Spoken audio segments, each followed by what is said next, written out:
হাফেজ ইমাম হুসাইন হাফেজ ইমাম হুসাইন খতিব দুল্লি জামে মসজিদ হযরতকে আলোচনা পেশ করার জন্য সবিনয় অনুরোধ করছি।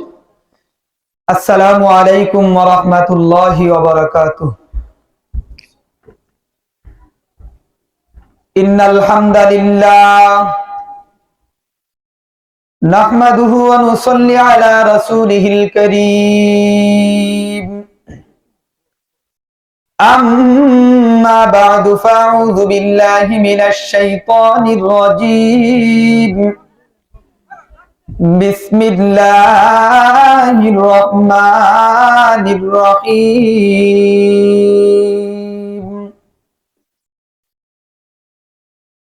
কাইফা তাকফুরুনা বিল্লাহি ওয়া কুনতুম আমওয়াতান فأحياكم ثم يميتكم ثم يحييكم ثم إليه ترجعون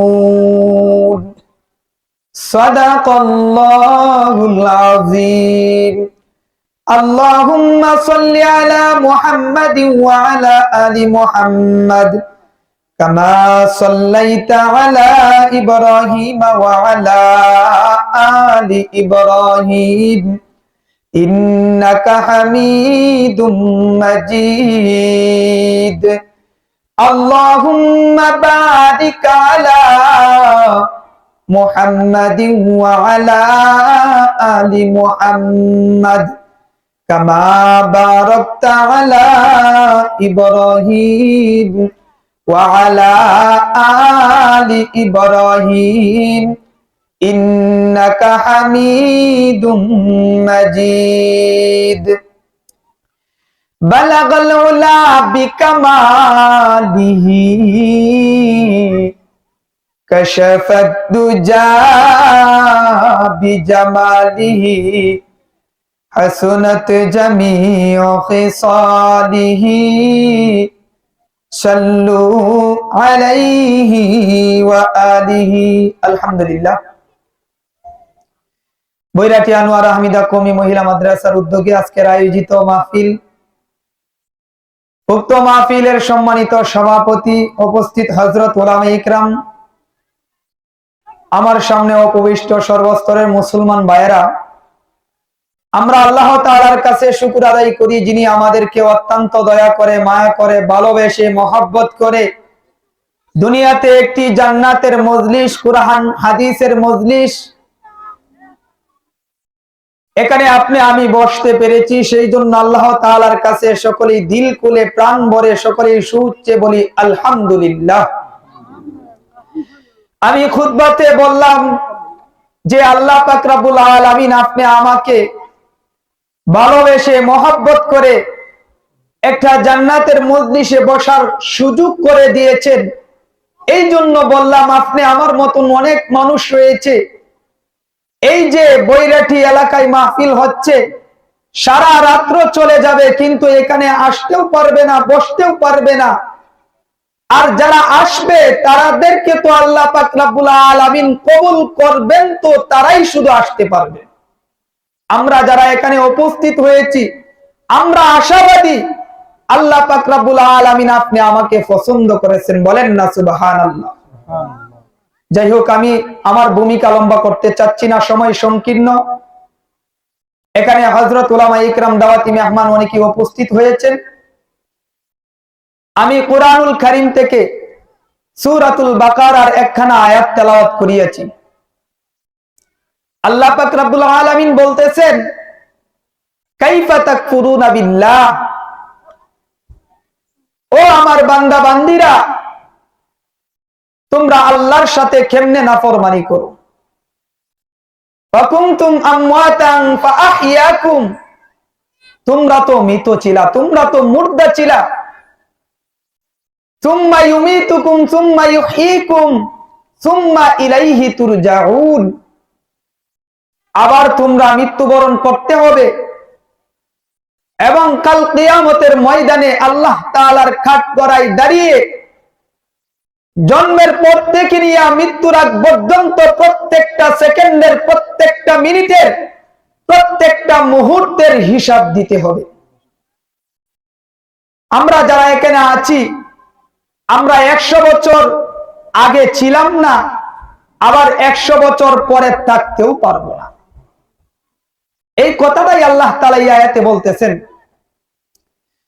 মুসলমান ইমানদার ভাইয়েরা আমার, আল্লাহ পাক রব্বুল আলামিন বলেন, কাইফা তাকফুরুনা বিল্লাহ, ও দুনিয়ার মানব জাতিরা, তোমরা আল্লাহর সাথে কেমনে নাফরমানি করো? তোমাদের অস্তিত্ব ছিল না, তোমাদের কোনো নাম নিশানা ছিল না। তুমি এই দুনিয়াতে আসার পূর্বে তোমার বাবা তোমার নাম বলিয়া ডাকতো না, তোমার মা তোমার পরিচয় জানতো না। তোমাকে আমি অস্তিত্বহীন থেকে তোমাকে আমি অস্তিত্ব করে দিলাম। তোমার কোনো নাম নিশানা ছিল না, আর তোমাকে হায়াত নামক একটা দৌলত দিয়েছিলাম, তোমাকে একটা জীবন দিয়েছিলাম, আর এই জীবন থেকে তোমার মৃত্যুবরণ করতে হবে। এবং এই মুহূর্তের প্রত্যেকটা, দুনিয়ার প্রত্যেকটা মুহূর্তের হিসাব কাল কিয়ামতের ময়দানে তোমার বান্দা দিতে হবে। এই দুনিয়াতে আমরা যারা আছি, 100 বছর আগে ছিলাম না, আবার 100 বছর পরেও আমরা থাকতে পারবো না। এই জন্য আল্লাহ তাআলা বলতেছেন, কাইফা তাকফুরুনা বিল্লাহ, ও বান্দারা, তোমরা কেমনে আমার সাথে নাফরমানি করো? তোমার অস্তিত্ব বলতে কিছু ছিল না, তোমার নাম বলতে, তোমার পরিচয় বলতে কিছু ছিল না। তোমাকে আমি তোমার মার গর্ভে পাঠিয়েছিলাম, তখনও তোমার প্রত্যেকটা দায়িত্ব আমি পালন করেছিলাম। তোমার মার গর্ভে যখন তুমি ছিলা, এই দুনিয়াতে সিস্টেম হচ্ছে, যখন একজন সন্তান মার গর্ভে আসে, তখন দেখা গেল তার কোনো দায়িত্বর খবর আমরা রাখি নাই। দুনিয়াতে আসার পর যখন একজন সন্তান জন্মগ্রহণ করে, তারপর দেখা গেল এই সন্তানের আদর স্নেহ বেড়ে যায়। প্রত্যেকটা দায়িত্ব প্রত্যেকটা মানুষ, প্রত্যেকটা মাতা পিতা, প্রত্যেকটা আত্মীয় স্বজন এভাবে তার পালন করে। কিন্তু যখন বান্দা তুমি মার গর্ভে ছিলা, তোমার এখানে কি দায়িত্ব, তোমার উপরে কি দায়িত্ব ছিল, তুমি কি খাইবা, তোমাকে কে হেফাজত করবে? ও বান্দা, তোমার মা এই বিষয়ে তোমার চিন্তা করে নাই। তুমি মার গর্ভে কেমনে কি করবা, তোমার বাবা সেটা চিন্তা করে নাই। ও বান্দা, তখন তোমার সকল দায়িত্ব আমি ফেরেশতার মাধ্যমে করিয়াছিলাম। বলেন না সুবহানাল্লাহ।